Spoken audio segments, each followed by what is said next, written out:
Warning: our YouTube channel and its videos may contain scenes, language, and content that may not be appropriate for all audiences. These videos include surveillance footage, undercover pursuit of suspects, actual police and rescue operations, and fearless confrontations. If you do not approve of the content, please do not watch our videos. If you wish to continue, we strongly advise that you proceed with caution. Viewers' discretion is advised. Ito, kagabi Ben, isang operasyon naman ang ginawa po, isinagawa po ng ating pong mga kapulisan na sinamahan po ng ating pong KP Night Beat. Ang target ng operatiba, mga tulak na ipinagbabawal na droga dyan sa lungsod ng Valenzuela. Panurin po natin.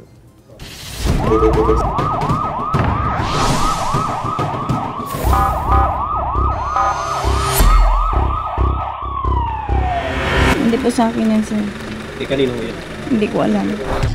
Arestado sa pinagsanib ng puwersa ng Philippine Drug Enforcement Agency at Valenzuela PNP ang tatlong pinaginalaang tulak ng Cebu alas 11 ng gabi, 21 ng Marso. Sa bisa ng search warrant, hinanughog ang bahay ng hininalang suspect na nakuha ang 6 bulto ng tigli 5 gramo ng pinaginalang Cebu na tinatayang abot sa 100,000 piso. 5 cellphones, logbook na mga transaksyon at iba pang mga drug paraphernalia.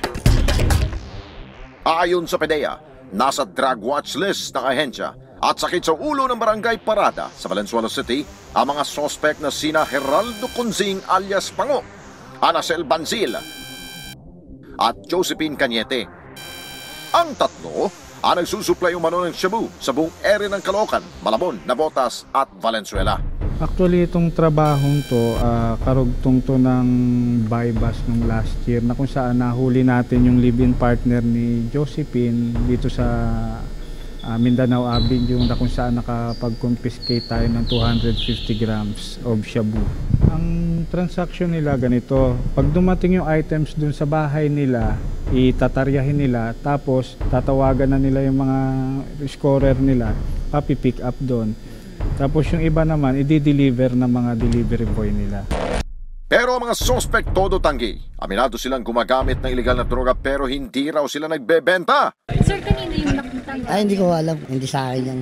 Hindi ho kayo nagtutulak ng droga dito o sangkot sa illegal na droga? Gumagamit kami pero hindi kami nagbebenta dito. Pero may nakarating daw po sa barangay na... Eh, yung kapatid ko yun, nahuli na ho yun eh. Pa? Nahuli na ho yun yung kapatid ko. Pero sir, galing daw yun sa loob ng bahay mo. Eh, siyempre, ewan ko, dito nakuha eh. Ewan ko, saan nakuha yan. Hindi naman ako umalis ng bahay namin eh. Ang trabaho po ninyo? Sa construction po. Oktubre noong nakarang taon, noon na nang naaresto ng mga operatiba ng PDEA ang kapatid ni alias Pango sa parehong kaso.